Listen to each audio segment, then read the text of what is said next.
Cartographer First Class Davy had been mapping the galaxy for over 3 centuries, but she had never encountered anything like this. Her tentacles moved gracefully across the quantum mapping console, updating star charts and trade routes with practiced efficiency.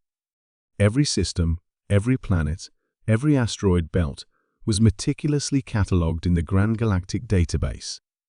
Except for one region. Mapping Supervisor Corthal, she called to her superior, her voice carrying the harmonic undertones of confusion. "I have a question about Sector 7739 Gamma." The hulking 6-armed supervisor turned from his station, his rocky hide shifting to a pale grey, the more Thockian equivalent of nervousness. "What about it, cartographer?" "It's blank. There's nothing here but the coordinates human territory mapping prohibited. No stellar cartography, no trade route designations, no resource assessments. It's as if this entire section of space simply doesn't exist." Corthal's 4 eyes shifted uncomfortably, and he began grinding his mandibles, a clear sign of distress. "Davy, in all your years of mapping, what's the first rule?" "Map everything accurately and completely," she recited automatically. "And the second rule? Leave no system unexplored." Her tentacles curled with confusion. "But Supervisor, this contradicts." "There's a third rule," Corthal interrupted, his voice dropping to barely above a whisper. "One that's not written in any manual. We don't map human space. We don't ask why. We just don't." Davy's chromatophores flickered between blue and yellow, the colors of curiosity and concern. "But surely the Galactic Council requires complete stellar cartography for—" The Galactic Council made an exception. Corthal moved closer, his massive form casting shadows across her workstation. "Davy, I'm going to tell you something that's not in any official records, and you're never to repeat it. Understood?" She nodded, her mapping tools forgotten. 50 years ago, before you joined the Cartography Corps, we sent a full mapping expedition into human space. 3 state-of-the-art vessels, the best crews from 12 different species, equipped with the most advanced scanning technology in the galaxy. What happened to them? Corthal's hide shifted to deep purple, the color of fear. They came back. All of them. Completely unharmed. That was the problem. I don't understand. The humans didn't attack them. They didn't threaten them. They invited them in for something called coffee and cookies. They gave them a complete tour of their space, answered every question, provided detailed maps of their own territory. They were friendly. Davy's tentacles writhed in confusion. That doesn't sound terrifying. The expedition leader, Captain Thul Moro, of the Zephyrian Navy, filed his report 3 days after returning. "Want to know what he wrote?" She nodded. "Request immediate reassignment to the Galactic Core Mapping Project. Will not return to human space under any circumstances. They offered to help us map their territory. They wanted to share tea. They asked about our families. These creatures are not natural. That still doesn't explain." Davy, think about it. Every species we've encountered has territorial instincts. The Valdorians shoot first and ask questions later. The crystalline hegemony demands tribute before allowing passage. The Hive Collective assimilates anything that enters their space. It's natural. It's logical. His voice dropped even lower. The humans gave our people detailed intelligence about their military capabilities, their weaknesses, their supply lines. They showed them their weapons. They explained how their ships work.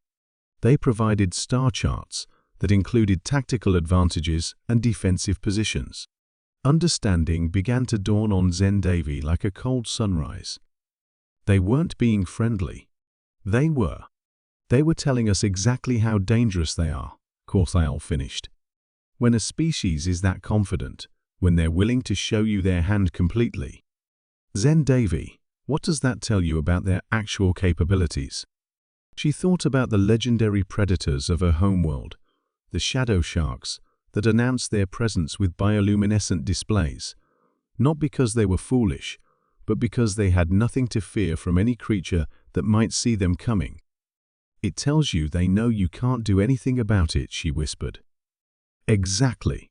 Captain Thulmoro's expedition mapped 17 human systems. In every single one, they found evidence of conflicts that would have destroyed any other civilization. Planets cracked and rebuilt. Moons moved from their original orbits and turned into fortresses. They found records of something called the Water Wars, where humans fought each other for 2 centuries over liquid resources and somehow made their species stronger. Zen Davies. Chromatophores had gone completely white. What did the Galactic Council decide? They classified the entire report. Officially, human space is marked as diplomatically sensitive territory, avoid unless necessary. Unofficially, Corthal's 4 eyes met hers. The Council's exact words were, "Sleeping monsters lie." But they're part of the Galactic Coalition now. They trade with us, they do exactly what they want to do, Corthal corrected. They join our trade agreements when it benefits them. They participate in diplomatic functions when they feel like it. And when they don't, he gestured to his console. Pull up the Xerian incident. Zen Davies' tentacles danced across her controls. The file that appeared made her breathing slits contract with shock. The Xerian pirate fleet attacked a human merchant vessel, all 47 ships. Xerion's entire armada, armed with the latest military technology, against 1 human cargo freighter carrying agricultural products. What happened? The freighter crew sent one message: "Please don't make us late for dinner." Then they disabled the entire pirate fleet in 14 minutes. Not destroyed, disabled. They could have annihilated every ship, but instead, they carefully incapacitated each vessel, rescued the crews, and delivered them to the nearest coalition station with a note apologizing for the inconvenience. Zen Davies stared at the report. 14 minutes. Against 47 warships. The humans filed the incident under minor traffic delay. The Xerian survivors are still receiving psychological treatment. She looked back at the blank section of her star charts, understanding finally dawning. So we don't map human space because they already know we're there. Because they've probably been watching our mapping ships since we first entered this sector. Because if they wanted us to have detailed charts of their territory, they would have simply given them to us. Corthal's voice carried the weight of terrible certainty. And because the kind of species that voluntarily shares their military secrets either has nothing to hide or has everything to fear, which one are the humans?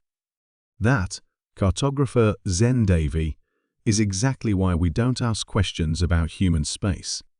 Outside the mapping vessel's viewports, the stars continued their eternal dance, but now each point of light seemed different to Zen Davy. Somewhere in this galaxy was a species that had turned their own suffering into strength, their conflicts into culture, their limitations into weapons. And they were friendly about it. She turned back to her console and began updating the star charts, carefully working around the blank section marked human territory. Some mysteries, she realized, were better left unsolved. Behind her, Corthal added quietly, "Oh, and Zen Davy, if any humans ever invite you to something called a barbecue, just say yes. Trust me on this one." The mapping continued, the galaxy slowly revealing its secrets. All except for one corner, where something terrible and wonderful lived among the stars, cooking food and offering friendship to anyone brave enough or foolish enough to accept it.